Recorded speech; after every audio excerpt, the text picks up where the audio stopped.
Buenos días amigos y amigas, bienvenidos nuevamente al Círculo Matemático Alfa Beta.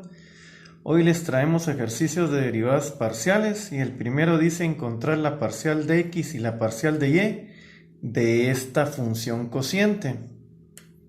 Bueno, entonces la regla para derivar parcialmente, todos la conocemos. Dice, si voy a derivar respecto a x, todo lo que sea y se considera constante. Por lo tanto, aquí, esto lo puedo ver yo como 1 dividido y, ¿sí? Este recíproco está acompañando a la variable x, ¿sí? 1 dividido y está acompañando a la variable x y la derivada de x es 1.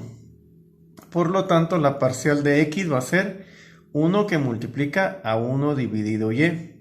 Entonces, este sería el resultado para la parcial de x. Para la parcial de y, este cociente lo podemos ver como x que multiplica a y menos 1. La x acompaña, ¿sí? Y se considera en este caso constante múltiplo. Bueno, y la derivada de y a la menos 1 va a ser y a la menos 2, regla de la cadena, aparece este menos, ¿estamos de acuerdo?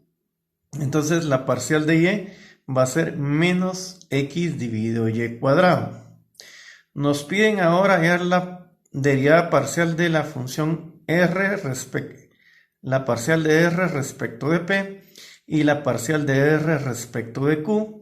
Si yo tengo una función r dependiendo de p y q de esta manera, r es igual a tangente inversa de el argumento es p que multiplica el cuadrado de q.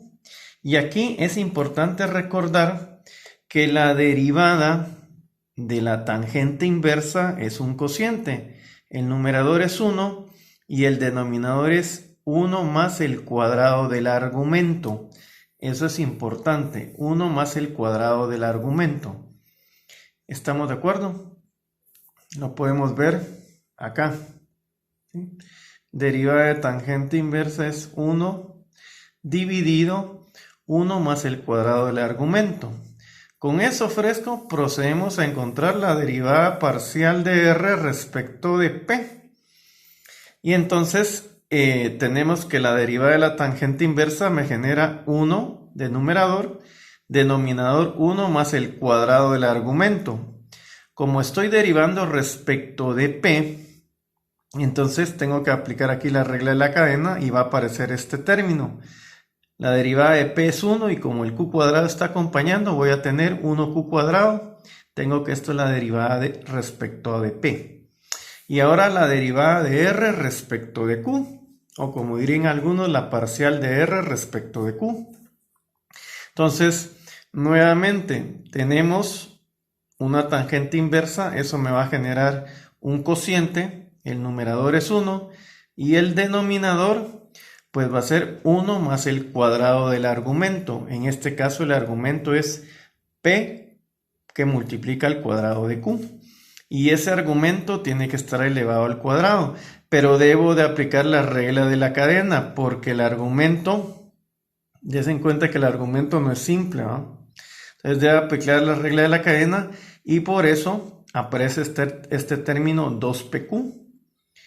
Voy a derivar ahora el argumento según la regla de la cadena. Debo derivar el argumento respecto de q. Como mi argumento es pq cuadrado, entonces, y estoy derivando respecto de q, aparece el término 2pq, este término. Y esto sería la derivada respecto de q y la derivada respecto de p, ya la habíamos calculado. Bueno, pasemos a otros ejercicios. Me piden hallar la derivada de la función u respecto de la variable xy y me dicen que la función u depende de x1, x2 y así sucesivamente hasta x sub n, y la imagen asociada a los puntos x1, x2, xn, el valor u se calcula como el seno y el argumento es x sub 1 más el doble de x sub 2 más seguiría el triple de x sub 3 y así sucesivamente hasta sumar n que multiplica a x sub n. Bueno, ¿cómo vamos a calcular la solución? La solución la vamos a calcular de la siguiente manera. Vamos a calcular la derivada respecto de la primera variable. Bueno, la derivada del seno es coseno y la regla de la cadena me dice que no debo de tocar el argumento. Y ahora debo de multiplicar por la derivada del argumento. Como estoy derivando respecto de la primera variable, la derivada de x1 va a ser 1. Todos los demás valores, el doble de x2, el triple de x3 y así sucesivamente, generan 0 porque estoy derivando respecto a x1. Si ahora deseo calcular la derivada respecto de x sub 2, nuevamente, derivada del seno es coseno. Y según la regla de la cadena no debo de tocar el argumento. Voy a tener x sub 1 más 2x2 más 3x3 y así sucesivamente hasta n x sub n. Entonces, con estos dos ejercicios ya podemos ver que surge un patrón, ¿verdad? La derivada para x1 es 1 que multiplica esto. La derivada para x2 es 2 que multiplica esto. Tense en cuenta que el segundo factor no cambió. Este factor que está aquí es el mismo que está acá. Los factores que cambiaron fue este, que era 1, y ahora tengo 2. Eso significa que si derivara aquí respecto de x3, acá, entonces tendría el mismo segundo factor coseno del argumento de toda esta suma de términos, y el primer factor sería 3.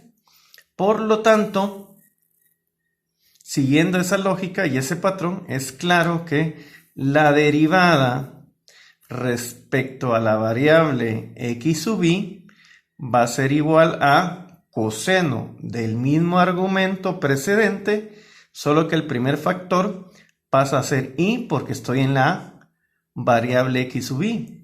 Aquí estaba en la variable x sub 2, tenía 2. Aquí estaba en la variable x sub 1, tenía 1. Y si tú calculas aquí la derivada respecto de x3, vas a obtener este mismo factor, solo que el primer término va a ser 3 porque estás en x sub 3. Así sucesivamente la derivada de u respecto de xi va a ser este mismo valor de coseno que multiplica ahora a x sub i. Y el problema está resuelto. Bueno, queda como tarea, mis combatientes, hallar la derivada de la función i respecto de la variable, queda como tarea hallar la derivada de la función u respecto de la variable xi cuando, aquí me equivoqué, la función u es esto, ¿sí? Esto es la función u. Esta es la función u x1 hasta xn, ¿sí? Esto es la función u de las variables x1 hasta la xn. Y lo que se desea calcular es la derivada de u respecto de xi. ¿Sí? Queda como tarea eso, ¿eh? Tengo esta función u, ¿sí? U es igual a esto. Y la tarea es hallar la derivada de u respecto de la variable x sub i. ¿Estamos de acuerdo? Nos vemos hasta la próxima. Y recuerden, las matemáticas las dominamos si las trabajamos.